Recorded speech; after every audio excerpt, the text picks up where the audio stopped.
आज के वीडियो में सभी दीदी भैया को नमस्ते। आज के इस वीडियो में हम आप सभी को बताएंगे कि एनआरएलएम क्या है, एनआरएलएम की शुरुआत कब और कैसे हुई थी, इसके अंतर्गत स्वयं सहायता समूह, ग्राम संगठन, संकुल स्तरीय संघ का गठन कैसे किया जाता है, एनआरएलएम के द्वारा स्वयं सहायता समूह, ग्राम संगठन, सीएलएफ को कितने प्रकार के फंड सरकार के द्वारा दिया जाता है और स्वयं सहायता समूह के अंतर्गत समूह की दीदियों को कितनी प्रकार की नौकरियां मिलती है, स्वयं सहायता समूह से ग्रामीण महिलाओं को क्या लाभ मिलता है। आज इसकी पूरी जानकारी हम आप सबको विस्तार पूर्वक से इस वीडियो में बताएंगे। तो आज की यह वीडियो आप सभी के लिए बहुत ही महत्वपूर्ण होने वाली है। वीडियो को पूरा एंड तक देखिएगा। वीडियो पसंद आए तो वीडियो को लाइक, शेयर और चैनल को सब्सक्राइब जरूर कर लीजिएगा, ताकि आप सबको स्वयं सहायता समूह से संबंधित नई से नई जानकारी बराबर अपने इस चैनल के माध्यम से मिलती रहे। तो दीदी सबसे पहले एनआरएलएम क्या है, यानी राष्ट्रीय ग्रामीण आजीविका मिशन क्या है। तो यहाँ पे आप सब देख सकते हैं राष्ट्रीय ग्रामीण आजीविका मिशन यानी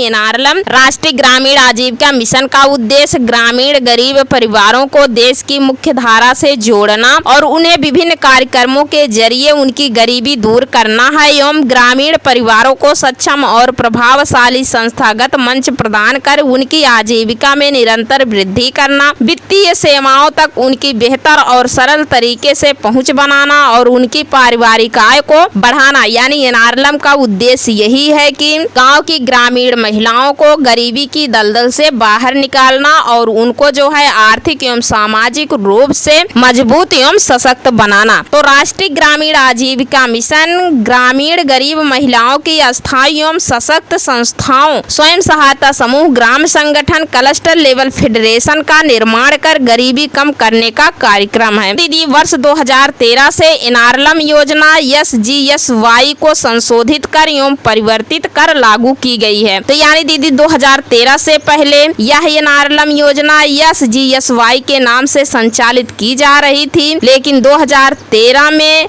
SGSY योजना को एनआरएलएम नाम दिया गया और अब यह योजना एनआरएलएम के ही नाम से पूरे देश में लागू की गई है। और बीच में भी एनआरएलएम में कुछ परिवर्तन किया गया है, एनआरएलएम को जो है डे एनआरएलएम कर दिया गया है। अब यह योजना डे एनआरएलएम के नाम से पूरे राज्य में संचालित की जा रही है। तो दीदी अब आगे हम आप सबको बताते हैं डे एनआरएलएम के अंतर्गत स्वयं सहायता समूह का गठन कैसे किया जाता है, ग्राम संगठन का गठन कैसे होता है, संकुल स्तरीय संघ का गठन कैसे होता है और इन सभी समुदायों को स्टार्टअप फंड कितना मिलता है और रोजगार वगैरह करने के लिए स्वयं सहायता समूह की महिलाओं को कितने प्रकार के फंड सरकार की तरफ से दिए जाते हैं। तो सबसे पहले समूह गठन से शुरुआत करते हैं। तो यहाँ पे देखिए स्वयं सहायता समूह का गठन ग्रामीण क्षेत्र की 10 से 20 महिलाओं को संगठित कर स्वयं सहायता समूह का निर्माण किया जाता है, जिनकी अपनी उपविधि होती है। समूह की महिलाएं आपस में ही समूह की पदाधिकारी, अध्यक्ष, सचिव एवं कोषाध्यक्ष का चयन करती हैं। 2 से 3 माह के उपरांत समूह का बचत खाता नजदीकी शाखा में खोला जाता है और जब स्वयं सहायता समूह का बैंक में खाता खुल जाता है तो स्वयं सहायता समूह को अनेकों प्रकार के लाभ दिए जाते हैं। ठीक है, तो ग्राम संगठन कैसे बनता है। तो दीदी जब आपके पंचायत में कम से कम 6 समूह बन जाते हैं तो 6 से 15 समूहों को मिलाकर ग्राम संगठन का निर्माण किया जाता है। ग्राम संगठन से जुड़े सभी समूहों के सभी पदाधिकारी पदेन ग्राम संगठन के प्रतिनिधि निकाय के सदस्य होते हैं, जिनमें से अध्यक्ष, सचिव, कोषाध्यक्ष, उपाध्यक्ष, उप सचिव सहित 5 पदाधिकारी का चयन किया जाता है। ग्राम संगठन समूहों पर नियंत्रण करने वाली एवं उनका सहयोग करने वाली संस्था होती है। यानी ग्राम संगठन जो होता है स्वयं सहायता समूह का कार्यालय होता है, ऑफिस होती है, एक बड़ी संस्था होती है जिसके अंडर में सभी स्वयं सहायता समूह कार्य करते हैं और ग्राम संगठन की जिम्मेदारी होती है स्वयं सहायता समूह की देखरेख करना।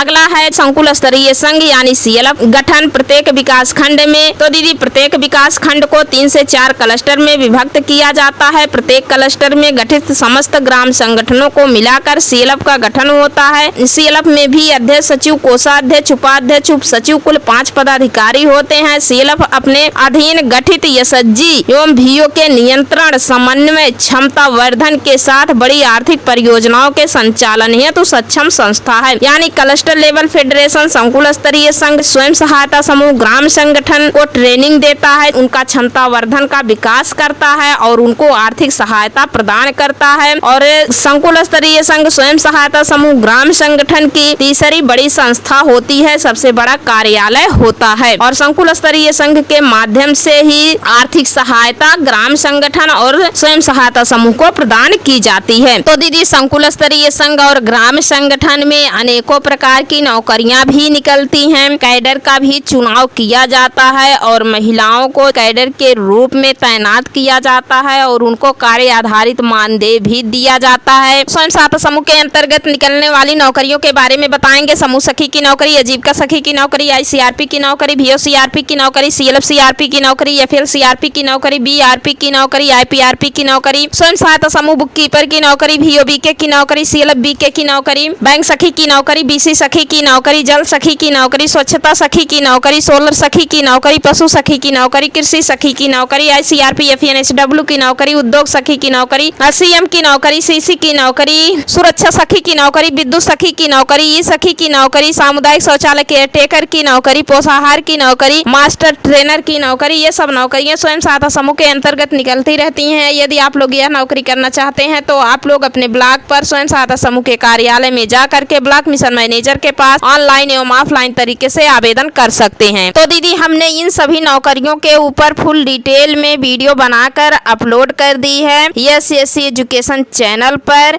यदि आप लोग इन सभी नौकरियों के बारे में फुल डिटेल जानना चाहते हैं तो आप YesYes एजुकेशन चैनल पे जाइए। मैंने स्वयं सहायता समूह नौकरी नाम से प्लेलिस्ट बनाई है, उस प्लेलिस्ट पर जा करके आप स्वयं सहायता समूह में मिलने वाली नौकरियों के बारे में जानकारी कर सकते हैं, वीडियो देख सकते हैं। अब आगे बात कर लेते हैं, ये जो सभी समुदाय बने हैं स्वयं सहायता समूह, ग्राम संगठन, संकुल स्तरीय संघ, तो सरकार की तरफ से इनको कितना कितना स्टार्टअप फंड दिया जाता है। इस समूह गठन के उपरांत समूहों का बुक्स ऑफ रिकॉर्ड, दरी बक्सा आदि क्रय है तो 1500 से लेकर के 2500 रुपया दिया जाता है। ग्राम संगठन की कार्यालय स्थापना है तो 75,000 रुपया दिया जाता है एवं CLF कार्यालय है तो 3.5 लाख का प्रावधान है। तो इतना रुपया स्टार्टअप फंड के रूप में समूह VO संकुल स्तरीय संघ को दिया जाता है। ये लोग अपना कार्यालय बनाते हैं। उसके बाद रिवॉल्विंग फंड उत्तर प्रदेश राज्य ग्रामीण आजीविका मिशन की तरफ से ग्रेडिंग में उत्तीर्ण प्रत्येक समूहों को गठन से 3 माह उपरांत 15,000 की धनराशि सीधे समूह के खाते में हस्तांतरित की जाती है। रिवॉल्विंग फंड समूह की महिलाओं को अपनी दिन प्रतिदिन की आवश्यकताओं की पूर्ति हेतु प्रदान की जाती है। उसके बाद माइक्रो क्रेडिट प्लान एवं कम्युनिटी इन्वेस्टमेंट फंड जिसको CIF कहते हैं, इंसेटिव विकास खंड में समूह में माइक्रो क्रेडिट प्लान के उपरांत उत्तर प्रदेश राज्य ग्रामीण आजीविका मिशन की तरफ से अधिकतम 1,10,000 रुपया CIF की धनराशि प्रदान की जाती है। समूह के सदस्यों को सूक्ष्म नियोजन के आधार पर मांग की गई राशि के आधार पर व्यक्तिगत उपयोग एवं आजीविका संवर्धन हेतु CIF की धनराशि प्रदान की जाती है। स्वयं सहायता समूहों को छोटा मोटा रोजगार करने के लिए, बकरी पालन, मुर्गी पालन, सिलाई वगैरह का कार्य करने के लिए 1,10,000 रुपए की धनराशि दी जाती है और इस पर ब्याज 1% ग्राम संगठन के द्वारा लगाया जाता है। उसके बाद बैंक लिंकेज, 6 माह पुराने समूह जो ग्रेडिंग में उत्तीर्ण होते हैं उनका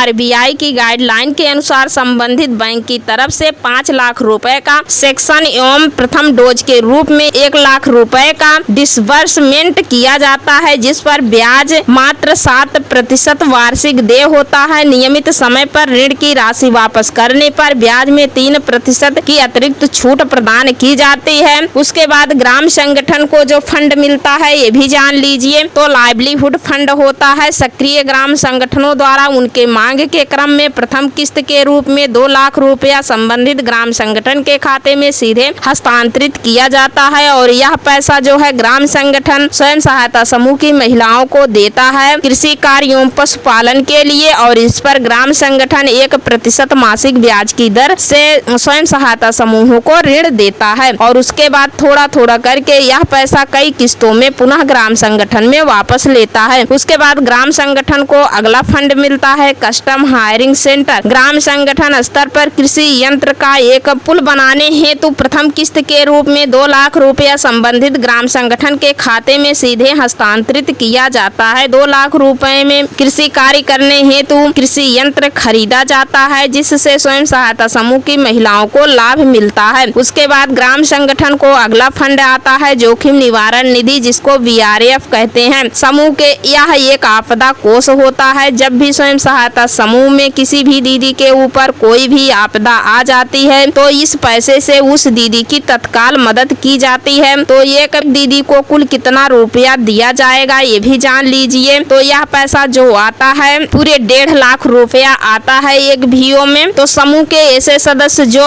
वल्नरेबल हैं उनको सहायता प्रदान करने हेतु ग्राम संगठन के प्रति सदस्य अनुसूचित जाति अनुसूचित जनजाति 2250 एवं प्रति सामान्य सदस्य हेतु 1500 का प्रावधान किया गया है। उसके बाद महिला किसान सशक्तिकरण परियोजना MKSP विकास कोराव MKSP के रूप में चयनित, जहां अब तक 3500 महिला को प्रशिक्षित किया जा चुका है। तो दीदी NRLM यानी राष्ट्रीय ग्रामीण आजीविका मिशन के अंतर्गत इसी प्रकार से स्वयं सहायता समूह ग्राम संगठन संकुल स्तरीय संघ का निर्माण किया जाता है और इतने प्रकार के फंड इन समुदायों को दिया जाता है और इससे स्वयं सहायता समूह की महिलाओं को लाभ मिलता है। तो दीदी NRLM का मुख्य उद्देश्य यही है कि गांव की गरीब महिलाएं अपनी गरीबी की दलदल से बाहर निकलें और सामाजिक एवं आर्थिक रूप से मजबूत एवं सशक्त बन सकें। और उनके लिए यह जो है NRLM एक अवसर है, एक प्लेटफॉर्म है जिसके माध्यम से समूह की महिलाएं यह सब कर सकती हैं और आगे बढ़ सकती हैं। तो कहीं न कहीं दीदियां NRLM से जुड़कर समूह बना करके सामाजिक एवं आर्थिक रूप से मजबूत एवं सशक्त बन रही हैं, उनकी बौद्धिक क्षमता का भी विकास हो रहा है। तो यह योजना बहुत ही अच्छी है और इस योजना पे सरकार को थोड़ा ध्यान देने की जरूरत है ताकि यह योजना और अच्छे से चल सके और इससे महिलाओं को और लाभ मिल सके। तो दीदी NRLM योजना यही है, इसके यही कार्य हैं, इतने प्रकार के फंड दिए जाते हैं। तो दीदी आशा करते हैं कि आज के इस वीडियो से आप सभी दीदियों को बहुत कुछ सीखने को मिला होगा। तो आज की यह वीडियो आप सभी दीदियों को पसंद आई हो तो वीडियो को लाइक कर दीजिए। चैनल पर पहली बार आए हैं तो प्लीज चैनल को सब्सक्राइब जरूर कर लीजिए ताकि आप सबको स्वयं सहायता समूह से संबंधित नई से नई जानकारी बराबर अपने इस चैनल के माध्यम से मिलती रहे। तो आज के वीडियो में बस इतना ही, मिलते हैं अगले वीडियो में एक और नई जानकारी के साथ। तब तक के लिए धन्यवाद।